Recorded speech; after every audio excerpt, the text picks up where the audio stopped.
General council आनी executive कमिटीचे हे करपाक चुनावन करपाक इलेक्शन करपाक काल मिनेजीस ब्रागांजा हॉलांत जाली आनी तातूंत आमी 61 मेंबर जनरल काउन्सील आनी 17 मेंबर एक्झिक्युटीव कमिटी निवडून काडल्या. हांव राजू मंगेशकार सेक्रेटरी आहा Communist Party of India Goa state कमिटीचो. म्हजो वांगडी comrade Suhas Naik is the deputy secretary of the party plus spokesperson and त्याच बरोबर आदलो आमचो secretary of the party comrade क्रिस्तार Fonseca was unanimously elected as the National Council member because गोंयांत एक नॅशनल काउन्सिला सीट आसता. The 17th Goa Party Conference. Our 23rd National Conference is being held in Kerala, Kollam, from 25th of April to 29th of April. Ours is a very democratic party in existence in India since last 92 years. And when the party was officially cleared in 1942, we have started taking our triennial conferences. So since 1944, when the first conference was held in Mumbai, we have been regularly conducting conferences. In a life of a Communist Party member, the conferences and the procedures before that are very important because they are truly democratic in nature, where all the branches discuss the programs and the statements of the party. They elect members for the higher bodies, like branches will elect representatives for the district will elect for the state, and the state will elect representatives for national, and the national discussion will take place, and ultimately national leadership and the policies will be decided. So this democratic procedure is being conducted relentlessly since 1944 till today. तुमची जी केरळमध्ये जी conference होणार आहे कोलममध्ये, त्याच्या अजेंड्यावर हा विषय आहे. See, BJP strategy is to communalize politics and to come to power. That is what they tried in Tripura. By supporting the separatist Adivasi parties, they did try to create a communal tension, and with the help of which they have come to power. In Kerala, they are trying desperately to do that. But in Kerala, the main opposition is between the secular Congress and the leftists. So BJP has still not made any headway there, though they got about 8% vote and 1 seat. With the power of money and the power of the state power, they are trying to intervene and trying to create a wedge between the people of Kerala. But I think Kerala is altogether a different cake. Kerala has a long tradition of communal harmony, and educated people have 94% people are educated in Kerala. So I think their strategy in Kerala is not likely to work.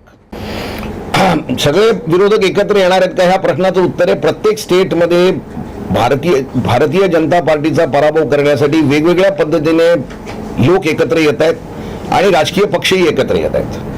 आणि आमच्या पक्षाची भूमिका हे आहे की ह्याच पद्धतीने आपल्याला पुढे जावं लागेल.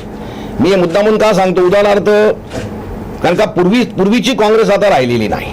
उदाहरणार्थ आपण जर बघितलं तर ओरिसामध्ये काँग्रेस काही बीजेपीला रिप्लेस करू शकत नाही.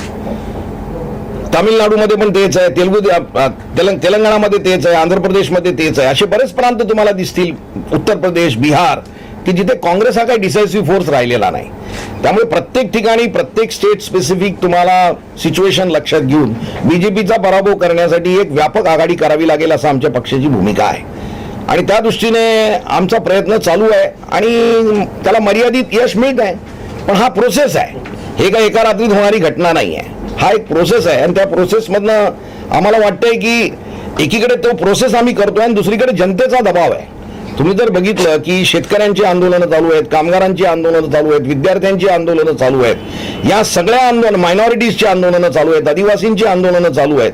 या सगळ्या आंदोलनाचा परिणाम जो आहे तो सरकार विरोधी वातावरण तयार होण्यामध्ये होणार आहे आणि त्याचा दबाव निश्चितपणे ज्यांना कोणाला सत्तेवरती दावा करायचा आहे किंवा सरकारचा पराभव करायचा त्यांना त्याची दखल घ्यावी लागेल. People will decide ultimately. शेवटी लोकशाहीमध्ये लोक ठरवतात. तुम्ही प्लॅन करू शकता पण लोक ठरवतात आणि लोकांनी जर ठरवलं तर लोक मग त्याच्यामधल्या चॉईस करतील, बीजेपीला कोण हरवू शकतंय आणि त्यांच्या मागे उभे राहतील असा आम्हाला ठाम विश्वास आहे. तर त्या दृष्टीने एकीकडे जनतेची आंदोलनं जी होत आहेत त्याच्यामध्ये जास्त सहभाग घ्यायचा आणि दुसरीकडे स्ट्रॅटेजी सरकारला हलवाई करण्यासाठी स्टेट स्पेसिफिक स्ट्रॅटेजी करायची, ही आमची भूमिका या कॉन्फरन्समध्ये आम्ही मांडणार आहोत. विथ होप दॅट आमचं केडर त्याला ऍक्सेप्ट करेल. काँग्रेस मेजॉरिटीमध्ये आली, तुमच्या गोव्यामध्ये देखील काँग्रेसलाच जनतेने मेजॉरिटी दिली होती, परंतु लिगल आणि सत्ता आणि पैसा आणि काही गोष्टी वापरून सत्तेवर आलेले आहेत, तेव्हा नैतिकदृष्ट्या पराभव झालेला आहे बीजेपीचा या राज्यात.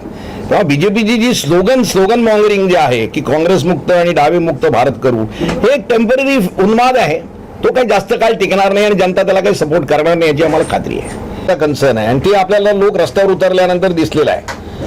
पोलिसांनी मारहाण केली आणि व्हायलन्स झाला. आता व्हायलन्स कोणी केला, मारहाण योग्य आहे की नाही तपासण्यासाठी ज्युडिशियल एन्क्वायरी झाली पाहिजे असं आमचं म्हणणं आहे. व्हायलन्स हा काही लोकशाहीमध्ये प्रश्न सोडवण्याचा मार्ग असू शकत नाही असं आमचं स्पष्ट मत आहे. परंतु व्हायलन्स कोणामुळे झाला आणि कशामुळे झाला हे बघण्यासाठी सरकारने ज्युडिशियल एन्क्वायरी केली पाहिजे असं आमचं म्हणणं आहे. आणि त्याचबरोबर हा प्रश्न सोडवण्यासाठी सरकारने ताबडतोब पावलं उचलली पाहिजेत. त्याच्यासाठी स्टेटनी एक मायनिंग कॉर्पोरेशन केलं पाहिजे असं आमचं म्हणणं आहे, जे अनेक पेपरने आज रिपोर्ट केलेला आहे. उलट आमची भीती अशी आहे की हा मायनिंगचा क्रायसिस लक्षात घेऊन मायनिंगचं कम्प्लीट प्रायव्हेटायझेशन करण्याचं धोरण हे बीजेपी सरकार आखण्याची भीती आहे, विच विल क्रिएट कॅओस. त्याच्याने प्रश्न सुटणार नाहीत, उलट प्रश्न जास्त गंभीर होतील.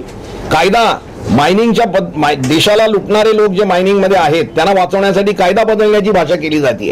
या सगळ्याला आमचा तीव्र विरोध आहे, हे आम्ही स्पष्टपणे सांगतो. दुसरा एक कन्सर्न आहे, 20% मेडिकल फीस वाढवण्यात आलेली आहेत मायग्रंट वर्करसाठी, विच इज व्हेरी अनफेअर असं आम्हाला वाटतं.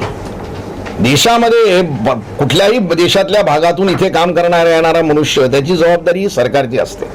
असं तुम्हाला डिफरन्शिएट करता येणार नाही की लोकल माणसाला कमी पैसे आणि जास्त पैसे, हे इनडिस्क्रिमिनेशन अनकॉन्स्टिट्युशनल आहे आणि ते टिकू शकणार नाही कॉन्स्टिट्यूशनमध्ये. आणि अशा प्रकारचं जर करायला लागलं तर भारतामध्येच वाद निर्माण होतील आणि दिस इज अँटी नॅशनल असं आमचं म्हणणं. ही भूमिकाच अँटी नॅशनल आहे आणि बीजेपी जी सतत उठता सकाळ संध्याकाळ आम्ही राष्ट्रवादी म्हणत असतं, त्या पक्षाने असं घेणं म्हणजेच ते राष्ट्रवादी नाहीत हे या निमित्ताने सिद्ध होतं. म्हणून हे असे काही कन्सर्न आहेत. टुरिझम बद्दल गोवा इज अ टुरिझम हाच गोव्याचा सर्वात मोठा शक्तीस्थान आहे, परंतु त्याचा फायदा जनतेला कसा होईल.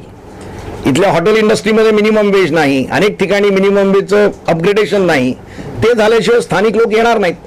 म्हणून हे कन्सर्न आहेत आमचे की जे आम्ही आमच्या कॉन्फरन्समध्ये त्याची चर्चा केली.